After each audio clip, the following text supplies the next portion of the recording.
Good morning children.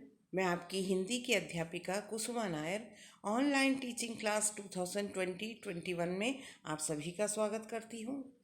पिछली कक्षा में मैंने आप लोगों को क्लास 9 की हिंदी की पाठ्य पुस्तक क्षितिज का गद्य खंड के पाठ 1 को पढ़ा रही थी। आज हम उसी पाठ का आगे का अनुच्छेद पढ़ेंगे। संयोग की बात, झूरी ने एक बार गोई को ससुराल भेज दिया। बैलों को क्या मालूम वे क्यों भेजे जा रहे हैं। समझे मालिक ने हमें बेच दिया। संयोग की बात है कि झूरी ने एक बार अपनी गोई मतलब बैलों की जो जोड़ी थी, उनकी 2 बैल थे, हीरा और मोती, दोनों को अपने ससुराल भेज दिया। बैलों को क्या मालूम था ये हमें क्यों बेच रहे हैं। समझे मालिक ने हमें बेच दिया होगा। अपना यूं बेचा जाना उन्हें अच्छा लगा या बुरा, कौन जाने। पर झूरी के साले गया को घर तक गोई ले जाने में दांतों पसीना आ गया। अपना इस तरह बेचा जाना उन दोनों बैलों को अच्छा लगा या बुरा, ये तो कोई नहीं जान सकता। पर झूरी के साले, झूरी का जो साला था, उनकी पत्नी का भाई था, उसका नाम था गया।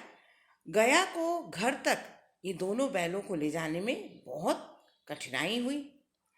पीछे से हाँकता तो दोनों दाएं बाएं भागते, पगहिया पकड़कर आगे से खींचता तो दोनों पीछे को जोर लगाते। पगहिया पगहिया मतलब होता है गले में जो पट्टा बांधा जाता है, जो रस्सी बांधी जाती है बैलों के, उसे पगहिया कहते हैं। जब वह पगहिया पकड़कर खींचता तो दोनों पीछे की ओर जोर लगाते, आगे बढ़ने को तैयार नहीं रहते। मारता तो दोनों सींग नीचे करके हुंकारते थे उसके सामने। मगर अगर ईश्वर ने उन्हें वाणी दी होती तो झूरी से पूछते, तुम हम गरीबों को क्यों निकाल रहे हो? हमने तो तुम्हारी सेवा करने में कोई कसर नहीं उठा रखी। अगर इतनी मेहनत से काम न चलता था तो और काम ले लेते। हमें तो तुम्हारी चाकरी में मर जाना भी कबूल था। ईश्वर ने अगर उन दोनों बैलों को बोलने की शक्ति दी होती तो वो अपने मालिक झूरी से पूछते, तुम हम दोनों गरीबों को अपने घर से क्यों निकाल रहे हो? अगर हमारी सेवा में कोई कमी रह गई होती तो हम और मेहनत करते, इतना काम कर लेते, और हमें तो तुम्हारी चाकरी में यानी तुम्हारी सेवा में मर जाना भी हमें कबूल था। हमने कभी दाने चारे की भी शिकायत नहीं की तुमसे। तुमने जो कुछ खिलाया वह सिर झुकाकर हमने खा लिया। फिर तुमने हमें इस जालिम के हाथ क्यों बेच दिया? इस जालिम मतलब उनके साले गया के हाथ क्यों बेच दिया? संध्या समय दोनों बैल अपने नए स्थान पर पहुंचे। नया स्थान मतलब गया के घर पहुंच गए दोनों। दिन भर के तो भूखे थे दोनों, लेकिन जब नांद में लगाए गए तो एक ने भी उसमें मुंह नहीं डाला। जब उनको नांद के पास ले जाया गया तो दोनों ने नांद में मुंह नहीं डाला। दिल बहुत भारी हो रहा था, बहुत दुखी हो रहे थे दोनों। जिसे उन्होंने अपना घर समझ रखा था वह आज उनसे छूट गया था।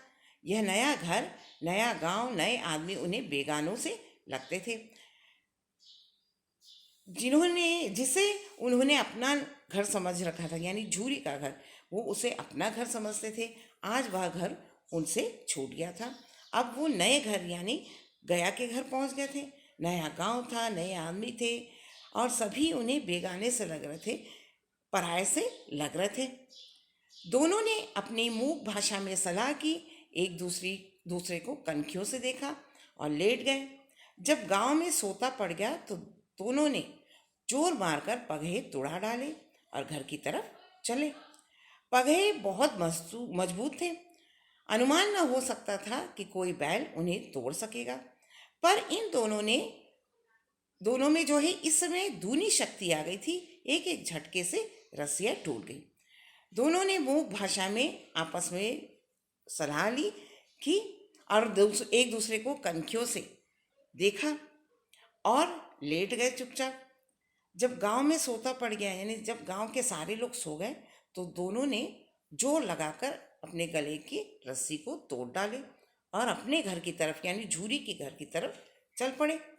पगहे बहुत मजबूत थे, अनुमान न हो सकता था कोई बैल उन्हें तोड़ सकेगा। गले में जो रस्सी बांधी गई थी बहुत मोटी थी, किसी को विश्वास नहीं हो सकता था कि कोई बैल उसे तोड़ सकेगा। पर इन दोनों में उस समय इतनी दुगनी ताकत आ गई थी कि एक एक झटके में जो है दोनों की रस्सियां टूट जाती है। झूरी प्रातःकाल सोकर उठा तो देखा कि दोनों बैल चरनी पर खड़े हैं। दोनों की गर्दनों में आधा आधा गराव लटक रहा है, घुटने तक पांव कीचड़ से भरे हैं और दोनों की आंखों में विद्रोह में स्नेह झलक रहा है। झूरी जब प्रातः सोकर उठता है तो देखता है कि उसके दोनों बैल हीरा और मोती उसके चरनी पर खड़े, चरनी मतलब जहाँ उनको बांधा जाता है। दोनों की गर्दनों में आधा आधा गराव लटक रहा था, रस्सी जो है आधा आधा लटक रहा था। घुटने तक पांव जो है कीचड़ से सने हुए थे और दोनों की आंखों में विद्रोहमय स्नेह झलक रहा था। दोनों की आंखों में एक रोष था, विद्रोह था और विद्रोह के साथ साथ अपने मालिक को देखकर स्नेह भी झलक रहा था उनकी आंखों से। झूरी बैलों को देखकर स्नेह से गदगद हो गया, दौड़कर उन्हें गले लगा लिया। प्रेमालिंगन और चुंबन का वह दृश्य बड़ा ही मनोहर था। झूरी जैसे ही अपने बैलों को देखता है तो वह स्नेह से भर उठता है उसका मन और दौड़कर उन्हें गले लगा लेता है, प्रेम से आलिंगन करता है, उनको चूमता है और ये दृश्य जो है बहुत ही मनोहर था। घर और गांव के लड़के वहां जमा हो गए थे। तालियां बजा बजाकर उन दोनों बैलों का वो स्वागत कर रहे थे। गांव के इतिहास में यह घटना अभूतपूर्व न होने पर भी बहुत महत्वपूर्ण थी। ऐसी घटना पहले भी हो चुकी थी, लेकिन जो है ये बहुत महत्वपूर्ण थी। बाल सभा ने निश्चय किया दोनों पशुवीरों को अभिनंदन पत्र देना चाहिए। कोई अपने घर से रोटियां लाया, कोई गुड़, कोई चोकर, कोई भूसी लाया। बाल सभा यानी बच्चों की जो टोली है उन लोगों ने सोचा कि इन पशुवीरों का सम्मान किया जाना चाहिए, तो सारे बच्चों ने अपने अपने घर से रोटियां और गुड़, कोई चोकर लाया, कोई भूसी लाया और उनको खिलाने लगा। एक बालक ने कहा, ऐसे बैल किसी के पास न होंगे। दूसरे ने समर्थन किया, इतनी दूर से दोनों अकेले चले आए। तीसरा बोला, बैल नहीं है वे, उस जन्म के आदमी हैं। इसका प्रतिवाद करने का किसी को साहस न हुआ। एक बालक ने कहा कि ऐसे बैल जो है किसी के भी पास नहीं होंगे, तो दूसरे ने उसका समर्थन करते हुए कहा, हाँ, इतनी दूर से दोनों अकेले चले आए। तो तीसरे ने कहा, ये तो बैल नहीं है, ये उस जन्म के इंसान थे। और इसका विरोध करने का किसी बच्चों में साहस नहीं हुआ। झूरी की स्त्री ने बैलों को द्वार पर देखा तो जल उठी, बोली, कैसे नमक हराम बैल है, एक दिन वहां काम न किया, भाग खड़े हुए।